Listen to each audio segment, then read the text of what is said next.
and welcome back to another tutorial.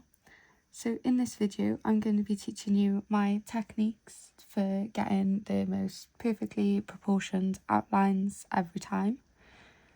No matter what medium you're using, whether you're drawing, painting, if you want your drawings to look realistic, your proportions are so important, especially if you're drawing subjects like people and animals.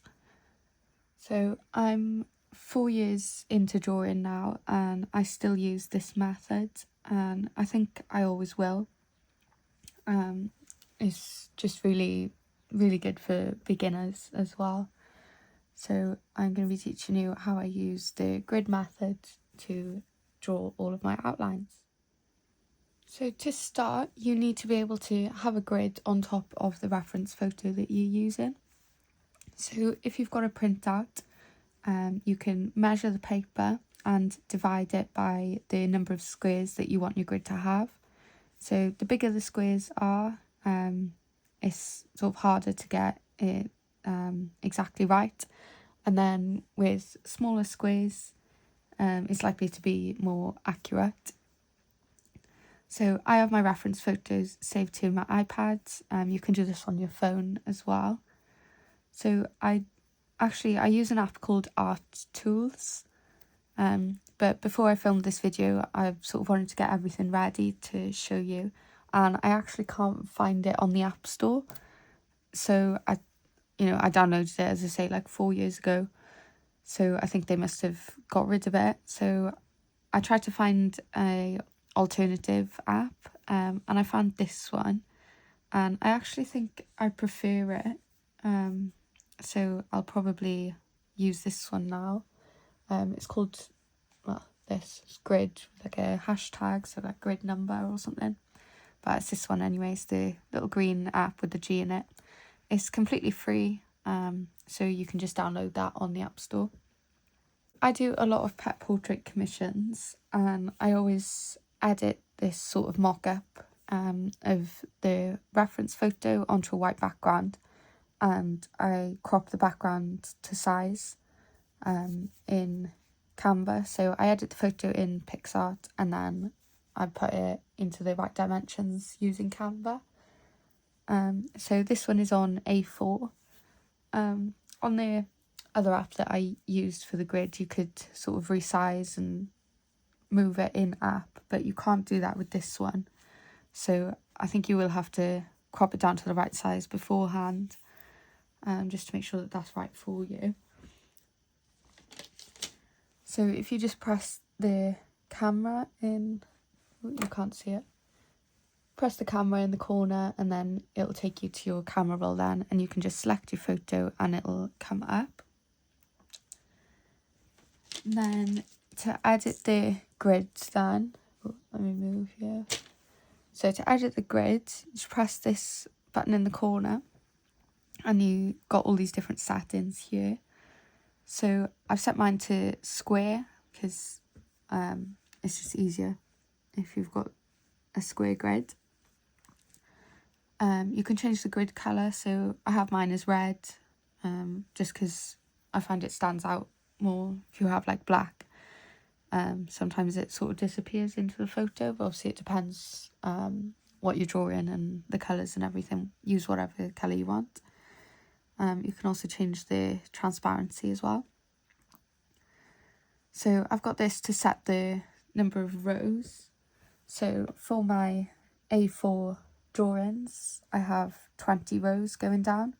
So I just set that to 20, and then when I save it, then it'll move. I'll just show you. So say I wanted just 10 rows. So my squares will be bigger now. If I save that, it updates. And then I also found you can save your sort of templates somewhere. Is it there? Yeah, so I can save this current grid as a template. So if you do a lot of drawings A4 size, you can just save the grid size that you want, and then every time you upload a drawing, you haven't got to change all the settings and everything. You can just go into your templates and use that one. I think on this app, I couldn't find yesterday anyway when I was looking, how to save the photos, but if you just take a screenshot, it goes into your camera roll as normal. There is a paid version of the app, but you don't really get much more. Like, the free version is plenty, I would say. So when it comes to transferring your grid onto the paper that you want to draw on, you need to work out all of your measurements. So I work out all of my measurements in millimetres. So I know that this A4 piece of paper is 210 by 297 millimetres. And like I said, I do 20 rows down. So however many rows you've got, do the long side divided by that many, and then that'll give you the measurements for each square.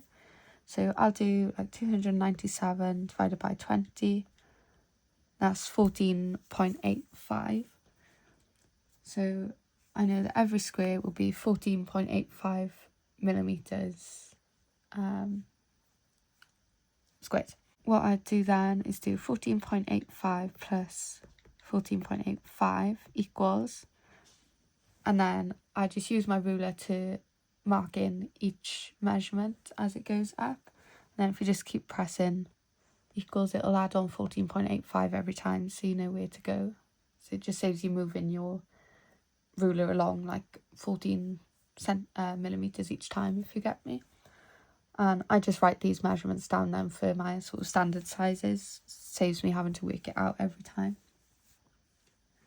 Because we chose the square grid, it'll be the same measurements for the lines going across as well. If you'd done rectangles, it would be different measurements.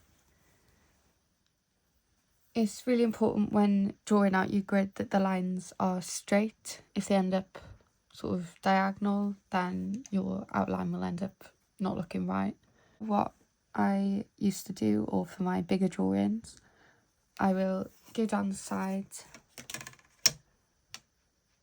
and do a little dot on each measurement, and then do the exact same on the other side, and then you can line them up then. I did buy from Amazon. I don't think it was too expensive. This it's a cutting mat, so it's a bit dirty, sorry, but it's got all the measurements on there. This is just up to A3 size, so this just saves me having to measure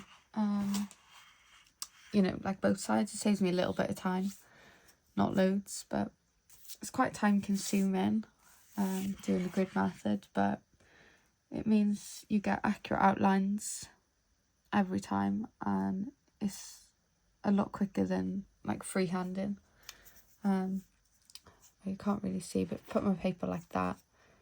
It's got the measurements on both sides, so I can just line my ruler up and then draw straight across. When I draw out my grid, I just use a standard HB pencil, and the same for my outlines then. I'll make sure that you're not pressing hard at all, so you want really, really faint lines.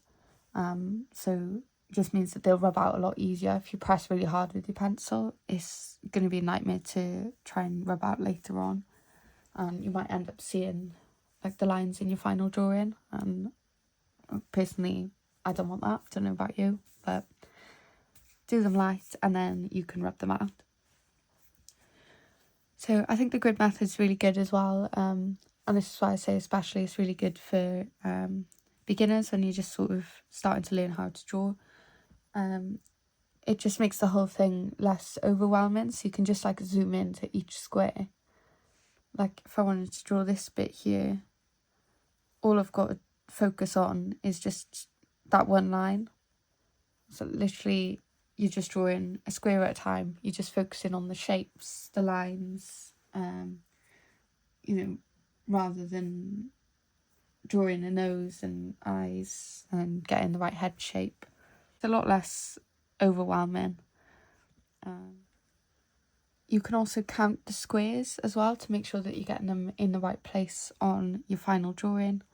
So if you've got your reference photo, and you can see that the eye starts like 3 down and 4 across. You can just count that on your paper, and then you know you're starting in the exact right place then.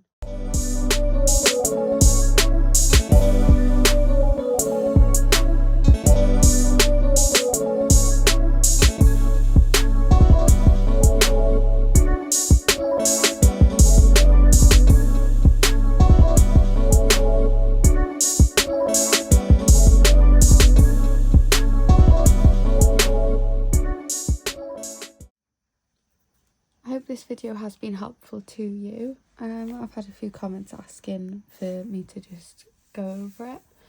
So fingers crossed I've covered everything. If you do have any questions though, just pop them in the comments.